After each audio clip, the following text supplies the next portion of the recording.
ये सिर्फ एक पुराना टीवी नहीं है, इसमें आपका पूरा बचपन है। टीवी का आविष्कार आपको डेली सोप दिखाने के लिए नहीं हुआ था, बल्कि आपको चीजें बेचने के लिए किया गया था। और इसका सबसे बड़ा शोमैन है हिंदुस्तान यूनिलीवर, जिसने अपनी जगह आपके दिल, दिमाग, किचन, कबर्ड, घर के हर कोने में बना ली है। Let's see how a multi-billion FMCG company which has more than 50 brands under its umbrella and present in 190 countries make it big. हाय, मैं हूं अभिनव गर्ग मेक इट बिग से। हम एक मार्केटिंग एजेंसी है और ये यूट्यूब चैनल हमारा एक इनिशिएटिव है to help business enthusiasts in understanding and dissecting marketing strategies, ताकि इंडियन बिजनेस भी कुछ बड़ा कर पाए। एडवर्ड बर्नार्ड, जिनको फादर ऑफ पीआर भी कहा जाता है, the man largely responsible for shaping new age marketing, once said, men are rarely aware of the reasons which motivate them. अब जब हम बचपन में इकोनॉमिक्स की पढ़ाई करते थे तो हमें बोला जाता था कि assume that consumer is a rational person. But क्या ये बात सच है? वो सिर्फ एक assumption है। सच तो ये है कि all of us are driven by our emotions। और HUL ये बात समझता है, वो जानता है कि कंज्यूमर एक इमोशनल फूल है, तभी तो वो एक तरफ डव की मार्केटिंग करते समय आपको अपनी इनर ब्यूटी एम्ब्रेस करने को कह रहा है, और वहीं दूसरी तरफ फेयर एंड लवली को मार्केट करते टाइम आपकी इनसिक्योरिटी को टारगेट कर रहा है। आपको बोल रहा है that you can't crack your dream job without using their product. By the way, क्या आपको इस वीडियो से पहले पता था कि Dove and Fair and Lovely, दो brands poles apart are both owned by HUL?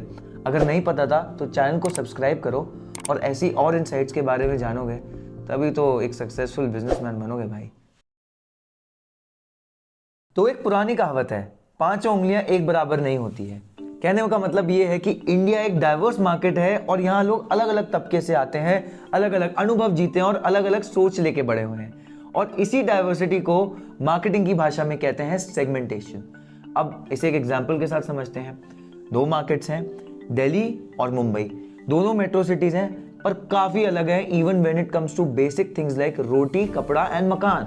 Mumbai famous है अपने on the go fast food के लिए, जैसे वड़ा पाव, और दिल्ली वालों का तो दिन ही कंप्लीट नहीं होता बिना छोले भटूरे खाए।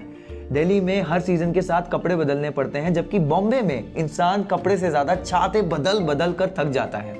दिल्ली में कोठियों में रहने का कल्चर है, पर बॉम्बे में लोग हाई राइज अपार्टमेंट से सनसेट एंजॉय करने के लिए तरसते हैं। अब एक अच्छा मार्केटर दिल्ली में जैकेट बेचने पर ज्यादा फोकस करेगा रादर देन छाता। तो इन दोनों मार्केट्स में कितनी भी कल्चरल राइवलरी हो, है तो ये दोनों इंडिया हिंदुस्तान का पार्ट, और HUL ये बात बहुत अच्छे से समझता है, वो सेगमेंटेशन को बहुत अच्छे से समझता है, तभी उन्होंने अपने मार्केट्स को 2 अलग सेगमेंट्स में बांट रखा है। There are certain products which they only cater to a certain gender, some products which are marketed towards only a particular age group. And not only HUL but every major FMCG derives their segmentation from 4 different divisions, which is geographic, demographic, psychographic and behavioral। अगर आपको इन 4 divisions पर एक in depth video चाहिए तो नीचे comment करो MIB। Now HUL understands that if you are selling to everyone, then you are selling to no one। ये बहुत इंपॉर्टेंट है। डव का रियल ब्यूटी कैंपेन वर्ल्ड का one of the most successful and globally acclaim campaigns है। Real beauty campaign is all about accepting yourself and embracing one's beauty. ये campaign इतना successful है कि आज 20 साल हो गए हैं, तब भी डव इस कैंपेन के अराउंड ही अपनी ब्रांड की मार्केटिंग कर रहा है। क्या आप सोच सकते हैं कि वही HUL का दूसरा ब्रांड 20 साल पहले कैसी एड्स बनाता था? फेयर एंड लवली, नाम में ही भाई इतना कलरिज्म है। अब इसमें देखने वाली बात यह है कि कैसे HUL जैसी बड़ी कंपनी ने 2 पोल्स अपार्ट ब्रांड को खड़ा करा और कैसे 2 कंप्लीटली डिफरेंट ऑडियंस को टारगेट करके सेल्फ केयर ब्यूटी मार्केट का एक बड़ा चंक निकाल लिया।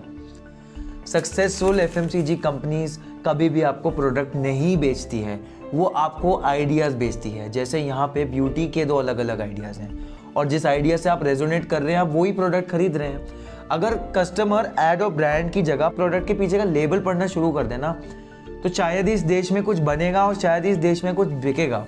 HUL कहता है कि चाहे कोई इनसिक्योर लड़की फेयर एंड लवली क्रीम खरीदे या कोई सेल्फ लविंग दीदी डव का सोप खरीदे, पैसे तो घर पे ही आ रहे हैं ना। तो पॉइंट ये नहीं है कि HUL एक बुरी कंपनी है जो आपको फूल कर रही है। पॉइंट ये है कि आप ऑलरेडी एक इमोशनल फूल हो और HUL आपकी फूलिशनेस को समझता है, तभी तो वो इतना बड़ा सक्सेसफुल ब्रांड, इतने सक्सेसफुल कंपनीज खड़ी कर पाया है। अच्छा, एक इंपॉर्टेंट बात जो मैं आपसे कहना चाहता हूँ, इस चैनल के थ्रू हम कोई कॉन्स्पिरेसी रिवील नहीं कर रहे हैं। See, marketing is like magic and we are trying to reveal that how the magic trick is created. तो अगर आपको ये मैजिक ट्रिक पसंद आई है तो make sure that you support us bye liking this video, क्योंकि हमारे पहला वीडियो है। कॉस्मेटिक इंडस्ट्री से आगे चलते हैं डिटर्जेंट मार्केट की तरफ। तो डिटर्जेंट मार्केट में 3 कंज्यूमर सेगमेंट्स हैं, प्रीमियम कंज्यूमर सेगमेंट्स जो थोड़े हाई एंड प्रोडक्ट यूज करते हैं, जैसे कि Surf Excel. Mid range consumer who use product जो थोड़े मिड रेंज में लाए करते हैं, जैसे कि रिन। एंड थर्डली मासेस, जो अपने कपड़े हाथ से धोते हैं and they use products like wheel.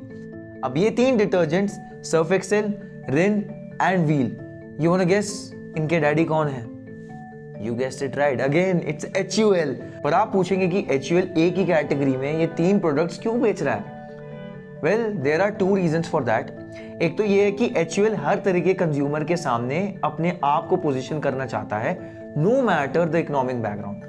दूसरा, HUL मार्केट में सबसे ज्यादा शेल्फ स्पेस ऑक्यूपाई करना चाहता है, ताकि आप कोई भी प्रोडक्ट खरीदे, पैसे उन्हीं के घर पहुंचे, उन्हीं की जेब में आए। हाय गाइस, हम लोगों ने बहुत मेहनत की है। ये हमारी पहली लैंडस्केप वीडियो है, यूट्यूब वीडियो है। इसको मटेरियलाइज करने में, बनाने में ही हमें 1 से 1.5 महीना लग गया। बहुत मेहनत लगी कि कैसे स्क्रिप्टिंग करें, कैसे इसकी एडिटिंग करें, कैसे शूट करें।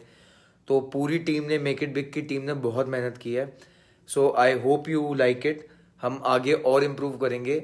मतलब हमने पहले पे इतनी मेहनत की है, जब तक आप 10वीं देखोगे, 100वीं देखोगे, तब तक हम बहुत इम्प्रूव कर चुके होंगे। बट हमें इस प्रोसेस में बहुत मज़ा आया, बहुत ज़्यादा मज़ा आया। बस आप प्यार करते रहो यार, सपोर्ट करते रहो, बहुत मज़ा आ रहा है। Thank you.